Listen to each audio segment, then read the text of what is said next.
Baik, kembali bersama kami di Rampai Pagi dan seperti yang kita janjikan, kita bersama dalam segmen Bicara Undang-Undang di hujung minggu ini. Pada kali ini, membicarakan mengenai dengan tajuk kita Hibah Harta, Kasih Menyerlah telah pun Ketanyi sama-sama kongsikan di segmen yang sebelum ini, menerusi edisi yang sebelum ini. Tetapi kali ini, kesinambungannya bahagian yang kedua. Bersama dengan tetamu kita, Tuan Muhammad Rafiq Effendi bin Junaidi. Assalamualaikum Tuan. Waalaikumsalam warahmatullahi wabarakatuh. Alhamdulillah. Selamat datang sekali lagi. Ya, alhamdulillah. Apa khabar Tuan? Sehat pagi ini, alhamdulillah. Bersemangat, terus bersemangat. Kita masih di awal tahun 2023, mesti bersemangat sentiasa, insyaAllah. Betul sekali. Jadi topik yang kita bawakan hari ini ada kepentingannya juga untuk diberikan kefahaman. Walaupun ianya merupakan topik yang berkesinambungan daripada sesi yang sebelum ini, saya rasa perlu untuk kita diperpanjangkan juga.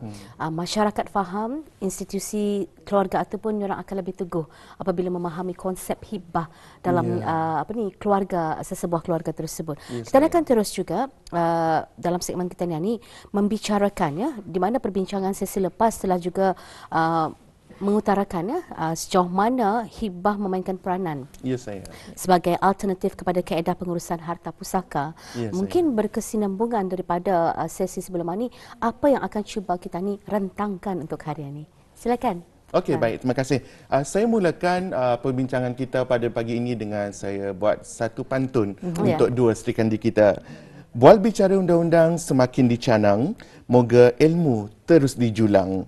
Dua serikandi mengemudi bicara minda, moga ampuh berkongsi bijaksana. Bismillahirrahmanirrahim. Assalamualaikum warahmatullahi taala wabarakatuh.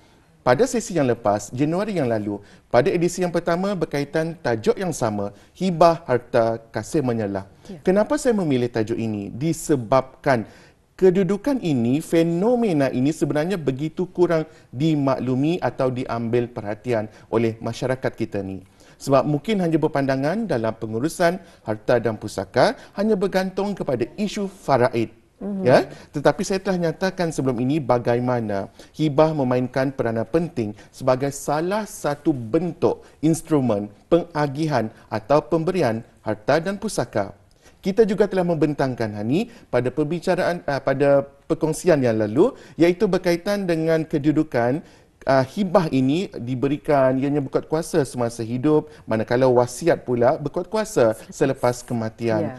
Begitulah keadaan bila mana kita ada instrumen yang tertentu, kita ada sebenarnya alternatif tertentu untuk pengagihan harta dan pusaka. Sebab itu saya nak sebut dua perbandingan yang berbeza. Harta ketika kita miliki dan pusaka setelah ianya berlaku kematian. Jadi dalam perkara ini juga saya nak mengambil kesempatan. Sebenarnya kedudukan ini kalau kita tujukan kepada sidang penonton kita di luar sana, ini bukan kita nak menafikan isu faraid, sebab kita katakan bahawa ini adalah instrumen-instrumen tertentu yang mana kedudukan instrumen pengagihan, penyerahan harta ini adalah mengikut mandat pemberi hibah itu sendiri. Itu secara umumnya. Baik, pada isu yang lepas disebabkan kesuntukan masa juga, kita ni tidak sempat untuk membincangkan mengenai dan kes realiti yang berlaku berkenaan dengan hibah ini, pengurusan harta ini juga sebagai satu alternatif. Jadi mungkin Tuan boleh mengongsikan mengenai kes realiti yang terjadi. Oh, bagus. Okey. Sebelum kita beralih kepada isu kes, saya nak menyebut beberapa isu semasa terlebih dahulu. Kalau boleh ditayangkan kepada penonton kita pada slide yang ke-17. Pada slide yang ke-17, kita melihat beberapa polemik yang berlaku sama ada di Mahkamah Syariah, yang mana kes-kes telah dibawa di Mahkamah Syariah, dan begitu juga kes yang dihadapkan kepada kami, tetapi ada juga yang belum dihadapkan kepada mahkamah. Antaranya isu yang banyak polemik yang berlaku itu ialah berkaitan dengan isu pelantikan wasi, iaitu pentadbir bagi harta si mati. Ini bukan main-main isunya, sebab kadang-kadang berlaku pergaduhan di antara adik-beradik untuk berebut siapa yang layak, siapa yang kompeten untuk menjadi wasi atau LA atau pentadbir kepada harta si mati.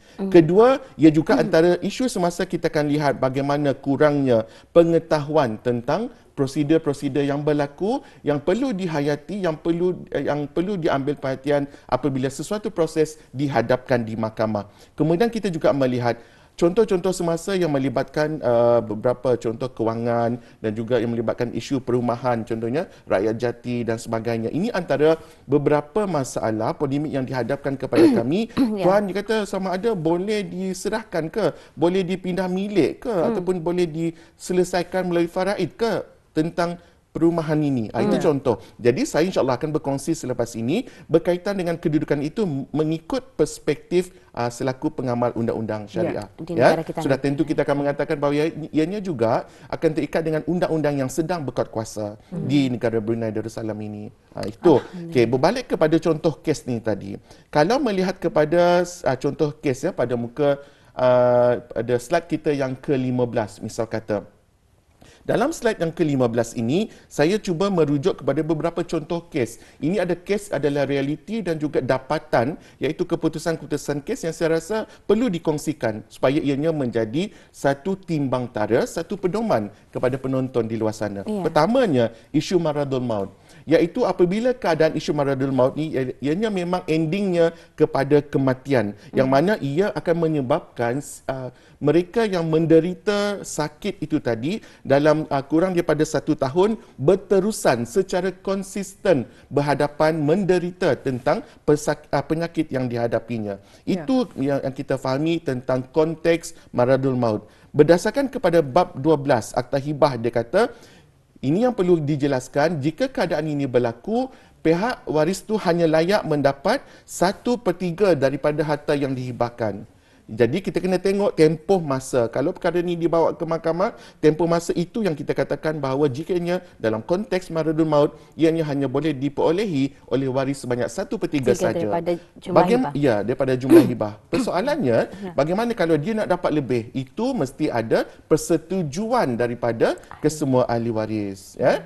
Itu yang pertama. Contoh kes yang kedua pula yang berkaitan dengan isu qabat, iaitu isu berlaku apabila hibah itu telah didokumentasikan, telah dibuat dan dinyatakan siapa penerimanya. Persoalannya ialah contohnya ada kes yang dibawa di mahkamah, bagaimana jika berlaku keadaan apabila ianya belum lagi melalui proses pindah nama dan sebagainya. Dalam satu kes yang pernah diputuskan di mahkamah, adakah isu qabat atau pindahan ini memadai dengan adanya surat ikatan hibah semata-mata ataupun bagaimana? Dalam satu kes atau dapatan di mahkamah, saya ingin berkongsi bahawa mahkamah telah menolak permohonan pengesahan hibah kerana elemen qabat itu, pemindahan itu telah gagal dibuktikan. Walau bagaimanapun dokumentasi yang berkaitan sama ada betul berlakunya hibah atau tidak tetapi belum sempat dipindahkan, maka dokumen itu boleh dibawa ke mahkamah sebagai satu pembuktian untuk tindakan lanjut. Itu antaranya. Kemudian juga saya ingin menyatakan di sini beberapa contoh kes dalam slide kita yang ke-16 berkaitan dengan persoalannya. Contoh, dia kata saya bagi hibah kepada awak, kepada BIS kita, dan kemudian saya mati. Apakah yang boleh dilakukan oleh pihak BIS kita jika hanya hibah yang saya nyatakan itu tadi diberikan secara lisan, bukan secara documentation, tidak sempat dibuat melalui documentation, maka melalui satu proses undang-undang ada dah kes yang telah diputuskan bahawa berkaitan dengan hibah yang sebegini tiada documentation, hanya melalui lisan, perlulah ada 2 orang saksi. 2 orang saksi. Dan saya juga nak kongsikan di sini bagaimana kedudukan contoh lain. Kadang-kadang kes itu ada pihak-pihak telah bawa di mahkamah. Contohnya yang pernah kami kendalikan apabila 5 adik-beradik kandung lawan dengan 1 anak angkat. Apabila isu ini berlaku, polemik yang berlaku ialah dalam keadaan anak kandung ni sudah tentu menyatakan itu bukan harta hibah, itu adalah faraid. Walau bagaimanapun kedudukan anak angkat ni tadi, dia dah ada bukti yang betul, dia ada secara documentation dan dah disahkan, maka dia kata itu adalah harta hibah. Kadang-kadang kita berhadapan dengan 2 situasi ini pula. Apabila anak angkat ni tadi, dia berhadapan dengan ancaman, ugutan, letih turun naik mahkamah. Sebab kita prosedur di mahkamah memang memenatkan. Sebab kita kena bersedia. Kalau kita betul-betul nak memperjuangkan isu ini di mahkamah, silakan. Tetapi kita kena bersedia dari segi mindset dan tekanan mental dan fizikal yang kuat. Ada yang menyebabkan kes-kes yang diberikan tekanan kepada anak angkat sebegitu, akhirnya anak angkat itu tadi mengalah. Sedangkan itu ada haknya. Persoalannya bagaimana hak itu dinafikan oleh adik-beradik kandung. Ada juga keadaannya ialah kita berhadapan dengan satu keadaan yang sangat baik, iaitu disebabkan anak angkat tu tadi adalah anak angkat yang betul dikasihi oleh pemberi hibah. Contohnya ayah kandung kepada 5 adik-beradik ini tadi. Jadi tanpa menafikan hak anak angkat itu tadi, jadi mereka bersepakat, bersetuju, merelakan untuk berbincang secara baik melalui perdamaian secara baik, secara bersama, iaitu kita namakan sebagai persetujuan suluh. Ini realiti kes yang berlaku. Tidak semestinya permohonan yang dihadapkan di mahkamah itu, walaupun endingnya kita memerlukan kepada keputusan mahkamah, tetapi ada juga satu alternatif suluh ini yang lebih memberikan manfaat secara singkatnya masa, singkatnya kos turun naik mahkamah, maka ianya boleh diselesaikan melalui muafakat dan persetujuan bersama. Maka di situ kita nampak cantiknya hibah ini. Ia bukan saja merelakan pemberian mengikut pemberi hibah, tetapi juga silaturahim itu tetap masih berjalan. Di sini kita melihat Tuan betapa ilmu khususnya dalam hukum hakam faraid, pemberian harta waris ataupun pusakanya perlu didalami di kalangan masyarakat kita ni. Walhal nyatanya ianya hanya didalami oleh golongan tertentu sahaja, umpamanya yang memang mempunyai kepakaran dalam bidang ini. Dan secara dasarnya juga ilmu ini hanya diberikan pendedahan di peringkat sekolah agama. Itu secara dasar. Dan bagi mungkin pelajar-pelajar di IPT yang sememangnya mengambil jurusan ini. Tetapi masyarakat lain hanya asal tahu saja. Jadi segmen ini kita dibawakan untuk memberikan pencerahan dan membantu bis kita. Sebarang kewahaman pastinya akan cuba dileraikan di sini. Namun dalam hal ini juga berkenaan dengan hibahan, kalau diikutkan ianya sebagai manifestasi kasih sayang pemberi kepada penerima hibah. Bagaimana jua jika berlakunya perceraian? Misal kata yang melibatkan harta yang diperolehi semasa perkahwinan. Adakah ini dimaksudkan Johnny harta sepencarian je Tuan? Ya, betul. Jadi macam mana menangani kes-kes yang mengaitkan dengan hibah ni dalam hal ehwal isu rumah tangga dan apabila berlakunya pembubaran perkahwinan? Okey, bagus soalan tu ya. Okey, tuan-tuan dan puan-puan sidang pendengar sekalian, dalam sesuatu perkahwinan sudah tentu adanya perolehan harta yang mana kita panggil sebagai harta sepencarian. Sama ada harta itu diperolehi secara mutlak, iaitu oleh pihak si suami, contohnya melalui loan yang dibuat, dan ataupun dalam keadaan lain hanya suami yang bekerja mendapatkan harta tersebut dan juga si isteri ini tadi tidak bekerja. Dalam keadaan ini ada juga keadaan apabila kedua-dua pihak bekerja dan sama-sama joint loan, membangun rumah, membeli apa-apa properti bagi kegunaan secara bersama. Itu antara takrifan yang kita boleh rujuk sebagai harta sepencarian. Selain daripada harta yang memang sebelum perkahwinan dia sudah memiliki harta tersebut dan dibawa ke dalam tempoh perkahwinan, dan atau berlaku harta itu dikembangkan. Contohnya sebelum berkahwin dia ada 10 buah rumah. Kemudian berkahwin pula dia ada idea dan perkembangkan 10 buah rumah itu tadi untuk disewakan. Maka sudah tentu mendatangkan implikasi dari segi kewangan hasil daripada sewa. Maka itu juga kita klasifikasikan sebagai harta sepencarian. Baik, dalam isu yang melibatkan pembubaran perkahwinan, sudah tentu banyak isu-isu yang timbul. Persoalannya di sini, semasa perkahwinan, kadang-kadang ada harta itu diberikan ketika dalam tempoh perkahwinan. Dan ketika itu, kalau menyebut selepas pembubaran perkahwinan, maka pemberian itu, contohnya kepada suami, kepada isterinya itu, maka kemudian itu adalah terkeluar daripada isu sebagai harta sepencarian. Maka di situ, berdasarkan pada soalan tadi, di situ secara dominannya kita katakan itu adalah pemberian hibah. Maka sudah tentu pemberian hibah atau hadiah ini adalah berasingan dan perlu diasingkan daripada isu sebelum tuntutan harta sepencarian. Jadi maksudnya di sini perlunya juga pendokumentasian untuk pengesahan hibah harta walau masih dalam perkahwinan untuk orang kita ni. Endorsement jika berlakunya satu-satu hal yang melibatkan hubungan suami dan isteri ini di masa akan datang, ia indah lagi berbangkit. Betul. Jadi bagaimana pula dari segi kalau syarat-syarat penyerahan ini bagi tanah rakyat jati di negara Brunei Darussalam. Pastinya ini juga adalah salah satu daripada situasi di mana yang dilalui oleh dalam masyarakat sebagai rumah tangga juga. Salah satu daripadanya. Jadi mungkin boleh dikongsikan juga mengenai dengan syarat-syaratnya. Okey, baik, betul. Bagus soalan tu ya. Okey, saya akan mencuba untuk berkongsi dengan bis kita semua mengikut perspektif kami selaku undang-undang. Mungkin saya juga perlu nyatakan di sini bahawa kedudukan isu perumahan ini juga, rakyat jati ini juga ada organisasi, sebagai contoh, ada organisasi tertentu, badan kerajaan tertentu yang mengendalikan sepenuhnya, yang juga terikat dengan undang-undang yang telah dikuasakan sebelum ini. Jadi mengikut perspektif saya, mungkin perkara tersebut boleh dibawa terus kepada pihak yang berkaitan. Walau bagaimanapun, menjawab soalan Hani tadi, kita melihat pada slide yang ke-19. Saya cuba berkongsi sedikit. Ini berdasarkan juga pengalaman bahawa apabila kedudukan perumahan ini menjadi persoalan sama ada ianya boleh atau tidak dihibahkan ataupun boleh atau tidak dipindah milik. Dalam konteks ini kita akan berhadapan dengan dua situasi, iaitu bagaimana isu penyerahan dan apa pula syarat yang dikenakan kepada kepada golongan yang menerima. Kalau melihat kepada slide yang ke-19, slide yang ke-19, saya merujuk kepada beberapa syarat penyerahan, iaitu Tanah Rakyat Jati Brunei, iaitu antara lainnya menyatakan bahawa mereka itu adalah mesti terdiri daripada rakyat Brunei, 18 tahun ke atas, ada kerja dengan pihak kerajaan dan mempunyai pendapatan tetap.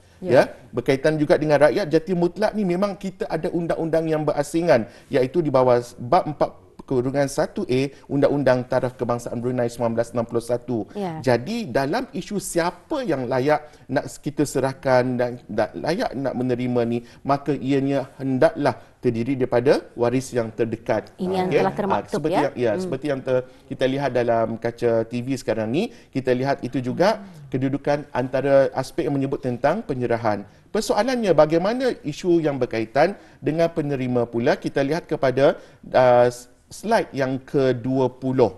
Dalam slide yang ke-20, ianya saya lihat di sini bahawa pengambil alih, iaitu suami atau isteri tadi, akan dikenakan sekatan syarat tidak lagi berhak untuk mengikuti mana-mana rancangan perumahan negara, skim tanah kurnia rakyat jati, skim kurnia tanah, skim penggeranan tanah dan skim penempatan semula serta mana-mana skim penggunaan tanah dan rumah dan skim-skim lain yang diberi. Syaratnya di sini ialah kita nak serahkan rumah tu, apa yang kami faham adalah mesti tiada berlakunya hutang atau tunggakan. Maka kita nak kena pindah, maka di situ juga peranan perlu diselesaikan terlebih dahulu sebelum dipindah milik. Jadi maksudnya di sini apabila berlakunya kematian umpamanya, adakah juga untuk memindah milik nama perumahan tersebut dengan memastikan tiadanya tunggakan bayaran ataupun hutang, namun ini tertakluk juga kepada perundingan kepada pihak agensi tertentu juga, Betul. Sebab itu saya nak sedikit nak tambah di sini. Dalam keadaan ini, isu yang pertama yang perlu kita faham mengikut perspektif kami yang biasa berlaku ialah perlunya ada persetujuan daripada kesemua ahli waris yang mana yang telah ditetapkan oleh Mahkamah Tinggi Syariah. Okey, persoalannya apa pula kaitan dengan Mahkamah Tinggi Syariah di sini, iaitu melalui sijil faraid yang dikeluarkan ataupun melalui pengesahan hibah yang dikeluarkan kepada ahli waris yang berhak, iaitu waris yang terdekat. Dalam keadaan ini, apabila telah berlaku proses untuk serahan dilakukan dan penerimaan diambil melalui hibah atau hibah yang dipindah milik itu, maka bayaran rumah itu akan disambung oleh penerimanya. Maka dalam keadaan ini, ianya sudah tentu dari segi kelayakan, kalau kita nak lihat, ianya bukan semata-mata kita kena kesan ataupun kena kenal pasti siapa pemberinya dan penerimanya. Tetapi saya nak sambung sedikit daripada soalan Puan tadi, iaitu kita kena buat secara documentation. Kalau secara documentation ini, saya suka memberikan contoh kepada slide kita yang ke-22. Dalam isu ke slide yang ke-22 ini pula, ianya jelas ada borang satu dan borang yang kedua. Apa maksudnya borang satu dan borang dua? Okey, kita tengok. Borang satu tu adalah daripada pemberi hibah tu, pemindah milik. Siapa? Misal kata rumah tu adalah atas namanya dan kita nak beri kepada siapa? Kita perlu mengisi borang satu. Manakala borang yang kedua itu pula adalah berkaitan siapa yang penerima milik yang dimaksudkan. Maka kedudukan inilah contohnya kita nak tukar nama, ini sama juga prosesnya kita nak tukar tanah dan sebagainya, benda tu mesti melalui satu proses dan mendapatkan perintah mahkamah. Paling penting kaitan dengan isu hibah ini tanpa memprejudiskan pihak-pihak. Saya nak nyatakan di sini pengalaman kita bahawa disebabkan kita juga terikat dengan undang-undang substantif. Maksudnya kedudukan di sini kita juga terlibat dengan undang-undang yang bukan daripada keputusan mahkamah syariah juga. Maka mahu atau tidak mahu kita juga menghormati kepada kedudukan undang-undang yang sedang berjalan oleh agensi-agensi tertentu ini tadi. Sebab itu kita kata dalam kedudukan ini kita kena faham peranan apa yang hasil dapatan atau keputusan daripada mahkamah syariah itu tadi, bagaimana kita nak implementasikan dalam bentuk atau berhadapan dengan agensi-agensi yang berkaitan. Benar atau tidak Tuan, terjadi satu situasi di mana pada mulanya harta tu sebagai contoh rumah adalah sebagai hibah pada mulanya. Tetapi setelah melihat kembali wasiat, rupanya dipindahkan pula. Rumah itu dijadikan sebagai satu wasiat kepada orang yang lain yang tidak sebagai hibah pada mulanya. Bagaimana situasinya? Okey, ini antara bagus soalannya. Ini antara polemik yang berlaku sebenarnya. Kadang-kadang dari segi documentation lain tapi dari segi hakikatnya lain. Wasiatnya lain. Dalam keadaan ini kita melihat dari segi pengendalian kes-kes di mahkamah syariah, kita akan bagi pihak peguam. Misal kata anak guam itu diwakili oleh peguam. Dia mempunyai beban dalam kaedah pembuktian di mahkamah. Sama ada pembuktian itu secara dokumentasi atau melalui saksi-saksi yang kompeten yang kita bawa ke mahkamah. Maka dalam keadaan ini, berbalik kepada soalan ini tadi, sama ada. So kita nak tahu endingnya, jika berlakunya kematian, maka itu akan masuk sebagai harta pusaka. Tetapi jika ada isu pemberian melalui hibah, melalui wasiat, maka itu yang perlu ditentukan terlebih dahulu. Berbalik kepada soalan tadi ni, siapa yang patut menerimanya? Yang layak menerimanya. Kalau ikutkan, wasiat itu hanya adalah bukan kepada ahli waris. Mana ahli waris itu hanya layak mendapatkan 1/3 saja daripada harta wasiat. Berbalik kepada isu hibah ini adalah tiada limitasi. Tiada limitasi. Tapi saya nak katakan di sini, wahai sidang pendengar sekalian, penonton sekalian, kadang-kadang ada berlaku ibu atau bapa mungkin bermusuhan dengan anak-anak. Maka dia serahkan kesemua totally harta yang dia miliki itu kepada orang lain. Ini yang kita nampak sebagai satu kezaliman sebenarnya kepada ahli waris yang sah yang ditinggalkan. Jadi persoalannya siapa yang nak selesaikan hutang? Misal kata ada hutang, adakah ianya akan dibebani oleh pihak ahli waris ini? Bagaimana nak lunaskan? Baik, untuk persoalan yang diutarakan ini, mudah-mudahan kita ada satu segmen lagi menyusul kerana semakin jalan kita ni makin panas dan ada sebenarnya kepentingan untuk kita ni mendedahkan hal ini, memberikan kefahaman. Apapun, terima kasih kita ucapkan kepada Yang Mulia Tuan Muhammad Effendi Junaidi ataupun lebih dikenali sebagai Rafiq Effendi mengisikan ruangan bicara undang-undang untuk minggu ini. Terima kasih Tuan. Assalamualaikum. Alhamdulillah. Waalaikumsalam warahmatullahi. Terima kasih.